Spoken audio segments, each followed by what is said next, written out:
I don't think a single person enjoyed large proportions of that game yesterday. But Christ almighty, what an important game it was. And the end result was just glorious. Bristol City are in the Championship playoffs for the first time in 17 years and have managed to claw themselves into a position where we've got as good a chance.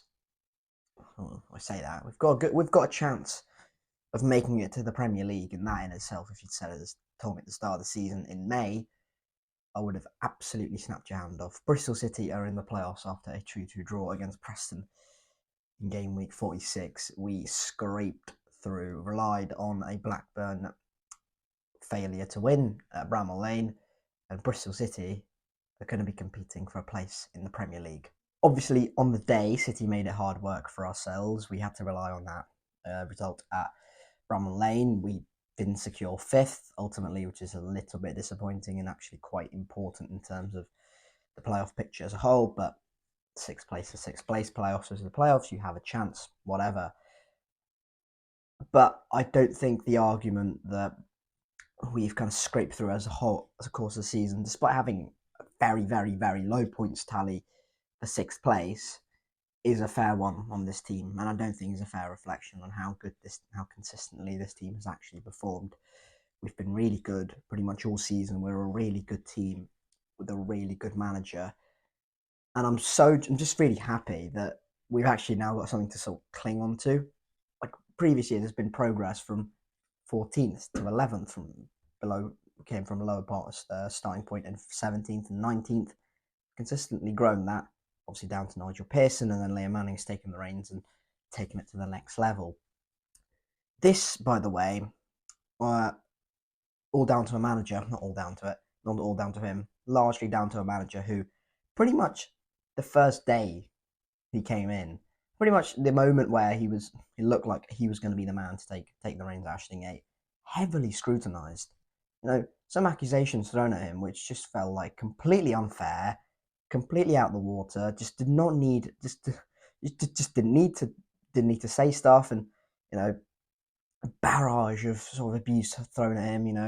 Being a yes man, and not strong enough, doesn't have a backbone, and then his managerial ability questioned. There have been moments where I've gone as well, like that that doesn't look right, and it hasn't worked.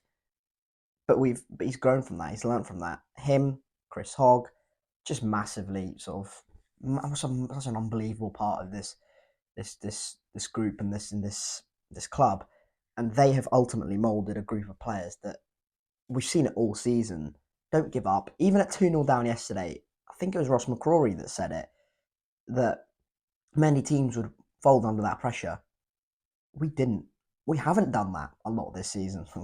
Leeds United maybe, but we haven't really folded under pressure, especially Ashton Gate, where previous City teams from previous years, 1-0 down at home, would not be able to break through an opposition, not be able to sort of break through the wall and score a goal. This Bristol City team have managed to do that a lot and have shown strength, determination, and real character in the big moments, and that all filters down from the head.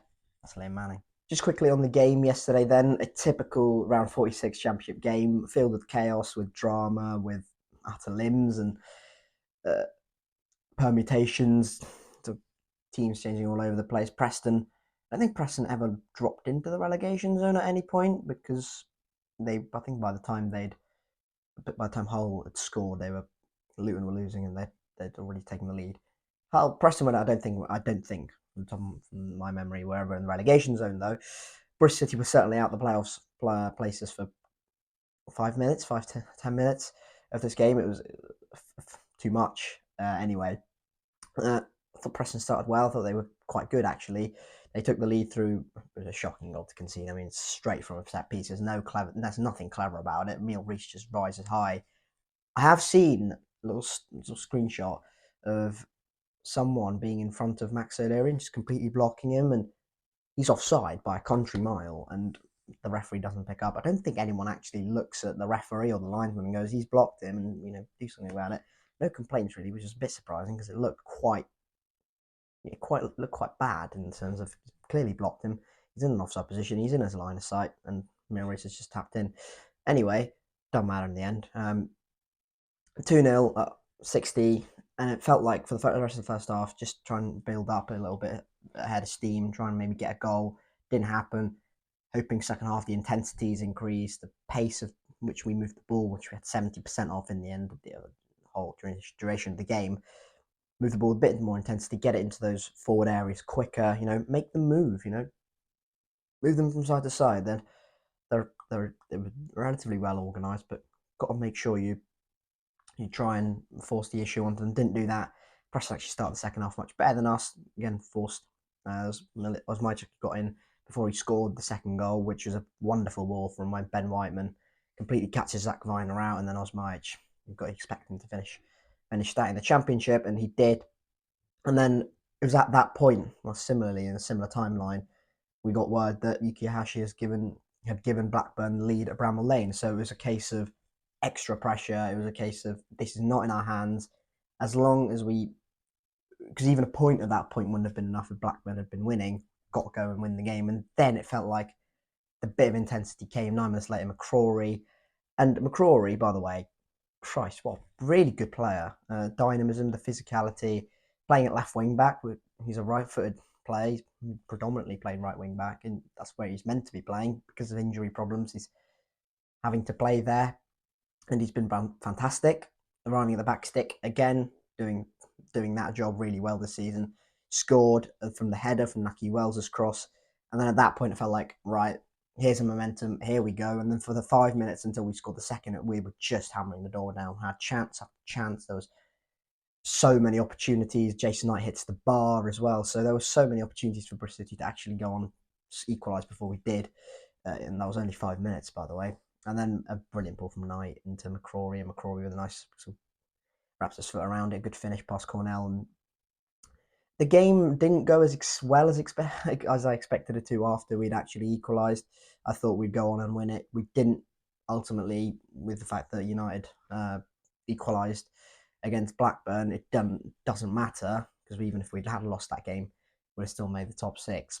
But still, it would have been nice for us to win and then completely seal 5th. But that didn't happen, unfortunately. And that was it. That was it. It was a 2-2 draw, and it was enough by hook or by crook. We're there, and through some nervy moments and some crazy sort of just crazy championship stuff, we found a way. That was enough. That was it for Bristol City, and we're there. We're in the playoffs, and we've got a fighting chance of getting to the Premier League. And those words have just come out of my mouth, and I can't believe I've just said that. All sort of in this build-up to this game, and pretty much the last few months, I've been kind of going, am I getting there? Am I getting there? And it's been slowly progressing to where I'm confident of getting in there. I'm confident of getting in there, and then we tried our level best not to get in there. I certainly did it in the most Bristol City fashion possible, but we're there, and I haven't really thought about what happens after we get in there, and that is the most important, most crucial bit of it all. What happens now? Bristol City have got 2 games, definitely, of creating a bit of history, and well, if that happens, if all goes well, maybe even a third and the most decisive game of all at Wembley. We play Sheffield United, which is going to be so difficult. I mean, 22 points separating the Blades and Bristol City, 24 even if you want to count if you don't want to take into account the 2-point deduction that the Blades have. I mean, a complete, very, very superior squad quality. Just have to look at some of the star quality in that team. I've got it up right now. I mean, Ben Burton Diaz, Vinny Souza, Gus Harmer, Jezrak Saki, Callum O'Hare, Analama Dodzic, Harrison Burrows, Michael Cooper in goal. I mean, it's a very, very strong looking Sheffield United side. They have been a bit off the boil recently. I mean, we'll talk more about it in the actual preview for the playoffs, but it's certainly going to be a difficult test for Bristol City, and it's going to be one that, unfortunately, we're going to have to endure. But it is such an opportunity, and we've got to go into it with an attitude of we've got nothing to lose, and we're here on merit. And the 2 games we've played against Sheffield United this season, we've been more than a match for them, and I think we probably deserve to win one of them at least, and probably deserve to get something from the other game as well. So it's not been a one-way traffic in both games we've played this season. It's definitely been anything Bristol City on top. So despite us only getting 1 point, which just about sums up Sheffield United's season, by the way. But anyway, it's going to be so difficult, but it's going to be an opportunity that these players relish, and it's got to be seen as that, as an opportunity rather than one we go into with fear and maybe a fear of losing. Can't be like that. Anyway, that's it, everyone. Thank you very much for watching the video. I would just say, finally, this has been a crazy 24 hours. This has been an absurd day, and it's not sunk in quite yet. And I'm fully aware that we've not done anything, which is just a lie, by the way. We've done something quite tangible, quite unbelievable for where we were even 12 months ago, you know. So it's quite a lovely, fantastic feeling that Bristol City have something to cling on to, something to hold on to, and a little bit of optimism, a lot of excitement around the football club. I will just say as well, look, to the people kind of taking the mick out of us for celebrating too much. What's that even mean? Or, you know, the pitch invasion and stuff like that. This football club hasn't really had a lot to cling on to in recent years. You know, we've had the mick taken out of us for finishing 11th to 14th, and, you know, battle for 10th place with Preston and stuff like that all season, all pretty, you know, last few years. And it's just been a case of let's predict Bristol City to finish 11th, and then we can predict the rest of the championship and stuff like that.